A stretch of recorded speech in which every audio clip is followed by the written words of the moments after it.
Thank you for joining me today. Good to be continuing today in talking about the vagus nerve. Last week, I spoke about the importance of the vagus nerve, and we will have a recording of that. We just were able to put together a recording of that will be available for people to listen to. So today I'm going to be talking about how to activate the vagus nerve, and one of the things that I'll be talking about, in addition to activating the vagus nerve, is to what happens to the vagus nerve, how things go wrong with the vagus nerve. So as I was speaking last week about this, that the vagus nerve, actually two nerves running down the body, control a lot of functions in the body, and particularly they're connected to the sympathetic nervous system. The sympathetic nervous system is the nervous system that's activated when we're putting out energy and using up nutrients. As with all these lectures, I will be doing a question and answer period at 2 o'clock. And if you don't have the link to that, you can find that on our website. So if you have any questions that you'd like to write down, please feel free. We'll go over them at 2 o'clock after we take a short break from this. When the sympathetic nervous system is overactivated, it indicates, as I was talking about last week, that the body's in stress mode. And this can lead to an overactivation of the sympathetic nervous system and an underactivation of you might call the healing part of our autonomic nervous system. These are two parts of the autonomic nervous system, the sympathetic and the parasympathetic. So the parasympathetic is the healing aspect and restorative aspect of our nervous system that rebuilds our body and is active when we're sleeping, although it's active in the day, keeps us calm, counters inflammation. And through that parasympathetic nervous system, when it is active, the vagus nerve plays a role in the parasympathetic nervous system's function of being able to heal the body and restore the body function. So the sympathetic and the parasympathetic system work in balance with each other. When the sympathetic nervous system is overactive, then the vagus nerve becomes weak and the parasympathetic nervous system stops functioning. So basically, stress is the key factor that damages the vagus nerve so that it cannot communicate well with the brain to activate the parasympathetic nervous system. And various kinds of stresses occur to ourselves in life. And the base stresses that we have are things like dietary stresses, mental and emotional stresses that either come internally, usually coming internally, or how we react to things around us or circumstances, through the environmental stresses, various kinds of environmental stresses that we experience today, and also through the wrong kinds of exercise, either too much or too little. So I'll be talking about these a little bit later when we talk about healing the vagus nerve and restoring balance to this two branches, the yin-yang of the nervous system, the parasympathetic and sympathetic nervous system branches. So we'll get more into that. So the stresses that we experience is because of the dysfunctions of the vagus nerve causes many dysfunctions in the body that can lead to disease. So one of the first ones that we'll talk about is that when the vagus nerve is damaged or weakened, then we have dysfunctional breathing. So healthy breathing comes from our diaphragm, from the lower area in our body here, this lower part of the body. Okay, so as I was saying, the vagus nerve affects our breathing. So vagus nerve signals the expansion of our lungs to the brain stem. Our diaphragm then relaxes and pushes the air from the lungs through the trachea, out through the nose, and the process of breathing begins. So what happens when we are in the stress mode, we don't use the diaphragmatic muscles, and instead we use shallow breathing. And what happens with this is that when the vagus nerve then basically is damaged, then we lose our ability to have healthy breathing, and we breathe more shallowly instead of on a deep level. This makes us also very reactive. Incorrect breathing methods or abilities make it easy to get upset and angry and emotionally disturbed. So vagus nerve imbalances usually also indicate that, or are shown by people getting easily emotionally disturbed and upset. So the vagus nerve can be affected by your posture. And one of the things I learned about several years ago was a system called Somatics, created by this man, Thomas Hanna. And in Somatics, it was found that when the body is under emotional, or if the mind is creating stress, emotional and mental stresses cause imbalances into the body, where the body, in the back of the body, gets tight. And then when the back of the body gets tight and overstretched or tense, the body, after a period of time of handling stress, can't handle the stress and starts to pull the muscles down in the front of the body.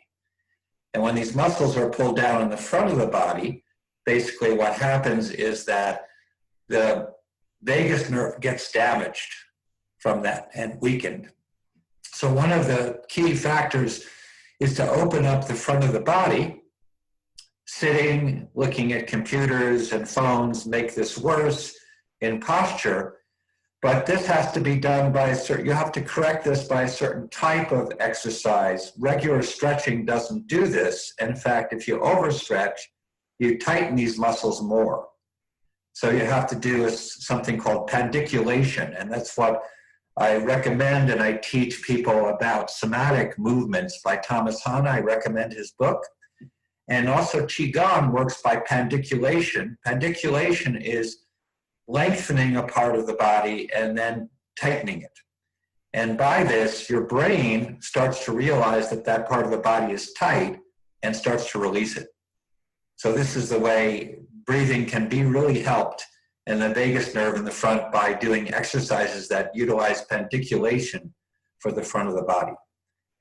So the dysfunctional digestive also, the vagus nerve influences our digestion, because when the body is under stress, the vagus nerve becomes underactivated and doesn't communicate with the brain. So we have things happen like we will overeat because the brain, the connection between the brain and the digestive system through the vagus nerve is not working.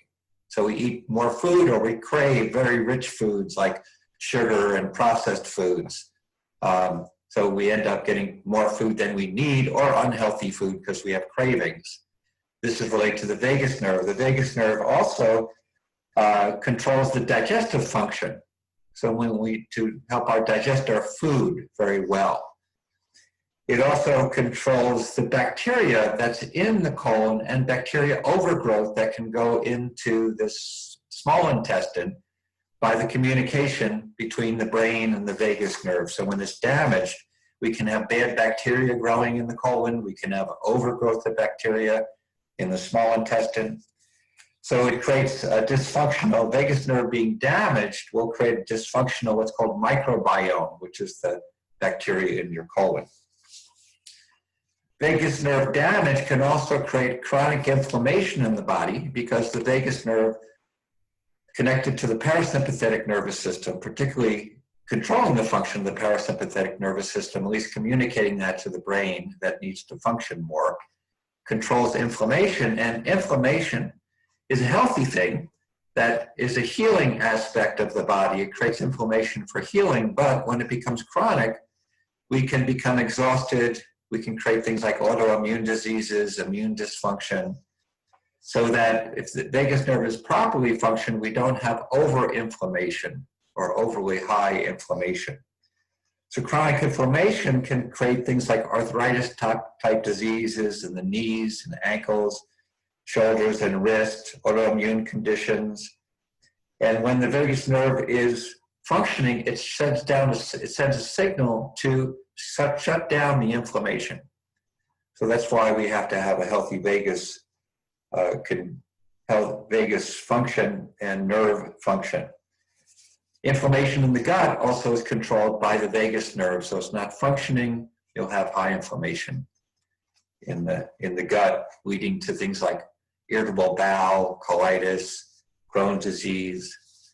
The vagus nerve also affects your heart rate. It controls your heart rate, so it keeps your heart rate from going into the stress mode, which is a high heart rate.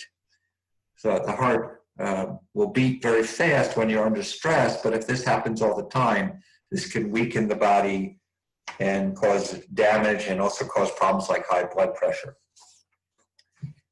So, as I mentioned, also there's relations between many diseases like diabetes and heart disease and possibly even long-term stress diseases like cancer and other serious degenerative disease.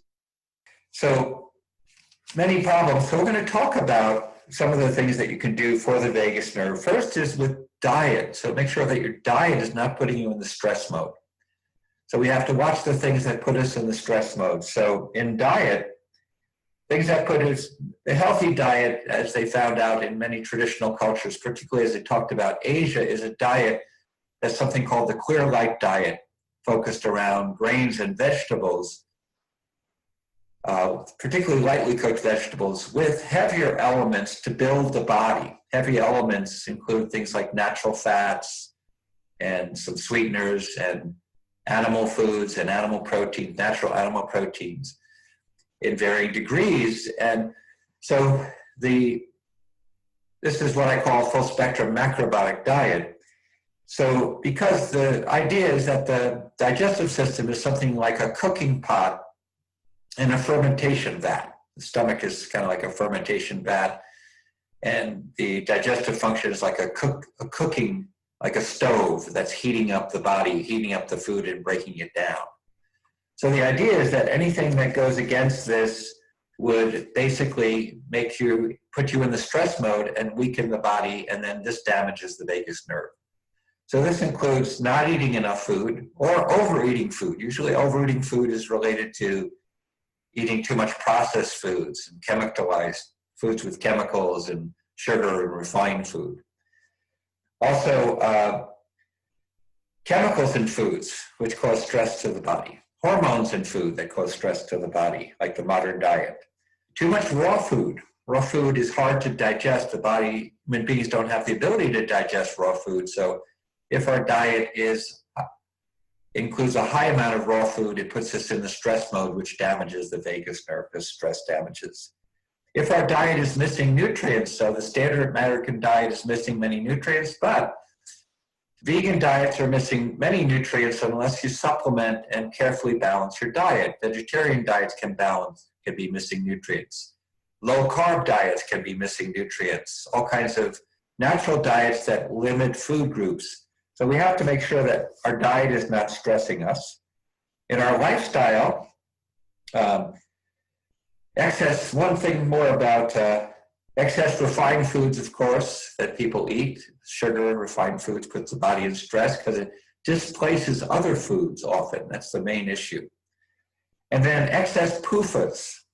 So PUFAs are polyunsaturated fatty acids. These put the body into stress by creating a lot of inflammation in the body and lowering the metabolism.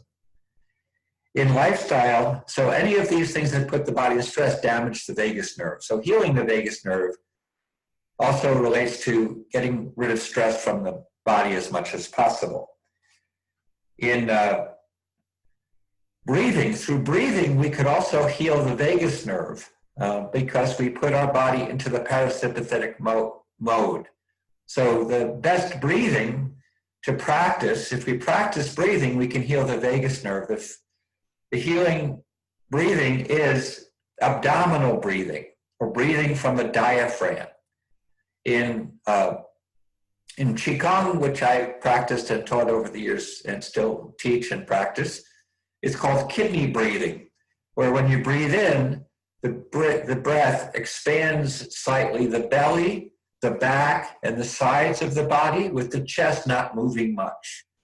We don't have time in the short class we have to practice it, but a beginning practice of this is to put one hand on the chest and one hand on the belly and try to have the belly move and the chest not move as you're breathing. So if you practice this 5 or 10 or 15 minutes a day, it starts to heal the vagus nerve and get you out of the stress mode. So breathing. Blue light blocking is something which you may or may have not heard of, but when we wake up in the morning, the sun puts out orange and red spectrum of light. And then in the middle of the day,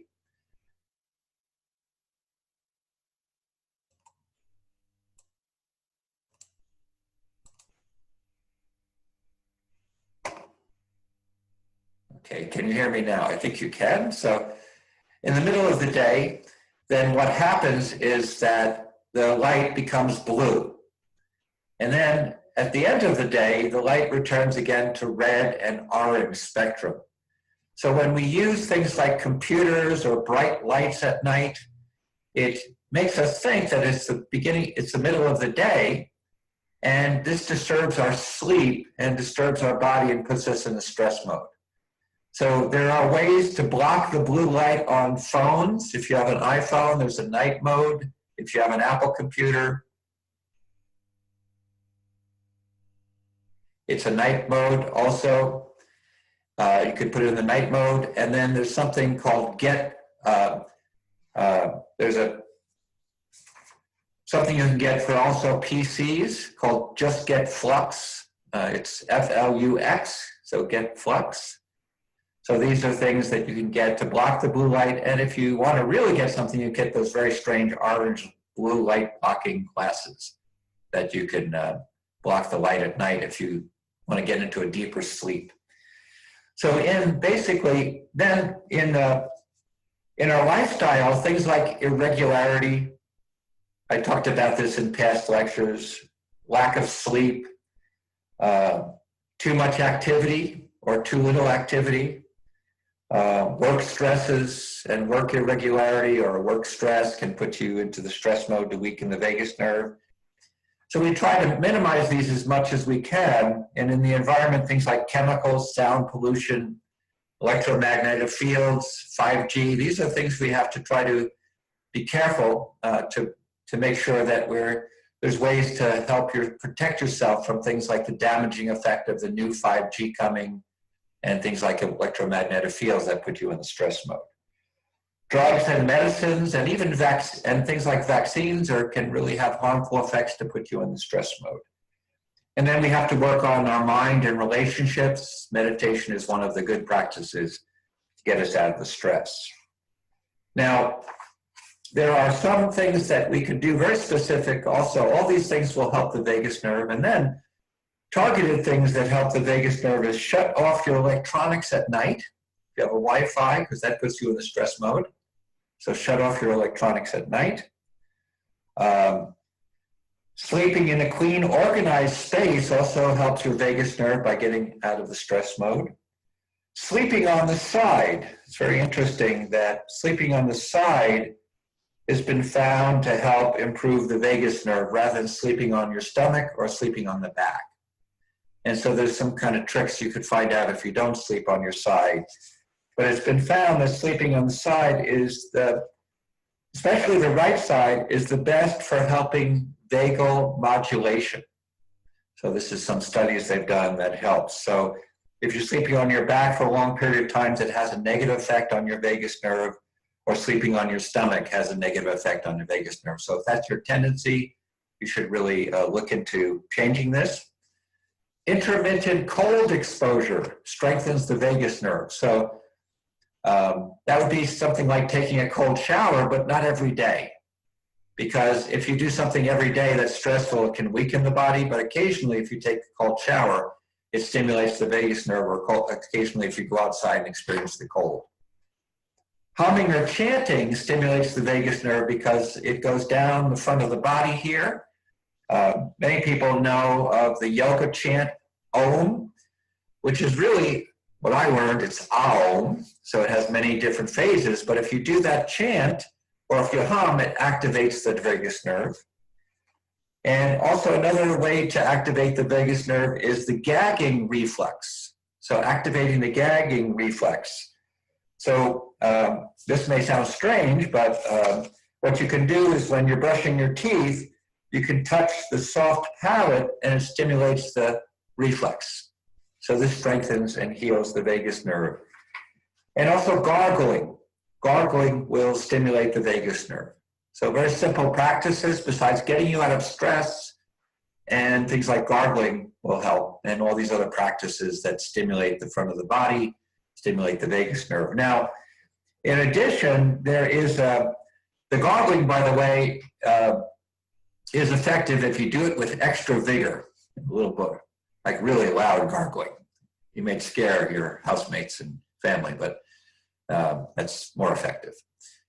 Then there are some very simple things that also get you out of the stress mode and activate the vagus nerve, besides things like meditation, laughter. Social connection has been found to help the vagus nerve.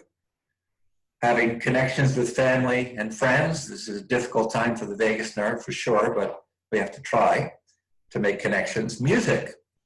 Music has a soothing effect on the body, so it stimulates the parasympathetic nervous system and then stimulates the vagus nerve to help heal the vagus nerve. Exercise in general helps the vagus nerve, as if you exercise excessively, the body becomes tight and can become exhausted. If you don't exercise at all, your body muscles become tight and weak. So moderate exercise, regular moderate exercise, releases tension in the body. And by that, you heal the vagus nerve. So it opens up the circulation and heals that nerve. Sunlight has also been found effective to heal and recover the vagus nerve. And some key supplements also can help, because my sense is that the supplements get you out of the stress mode and supplements are needed today because people are exposed to different kinds of stresses than traditional people. We're exposed to environmental stresses, mental and emotional stresses that people didn't have. And for instance, mental and emotional stresses as well as environmental stresses uses up great amounts of vitamin C and things like also B vitamins, which we can't get enough from just food. So we need to supplement. That's why I think everybody can benefit from something like a full spectrum multivitamin to get those basic nutrients so that we can get our body out of the stress mode and heal this really important vagus nerve. Probiotics can be important. I recommend mostly probiotic foods, and then I recommend probiotics made from soil. There is one company that commercially makes, there's two companies that make these probiotics that I recommend that are made from soil. If you're interested in that, just contact me. If you think many people on this lecture have heard about them before. So these are basic ways. And then the last thing we can talk about is a passive way to activate your vagus nerve, particularly by activating the parasympathetic nervous system, is massage, gentle massage or acupressure, and ear acupuncture. Ear acupuncture can be done by needles or balls that you press in different spots in the ear. Both of these, because there's so many nerve endings to the vagus nerve in the ear acupuncture and ear stimulation, even ear massage, can help to heal and recover the vagus nerve. So if you have been keeping any questions, I'm going to finish up right here. If you have been keeping any questions, or if you think of any questions in between, we'll be coming back at 2 o'clock for a question and answer period. So thank you very much for attending the lecture part, and I hope to see you at the question and answer. Thank you.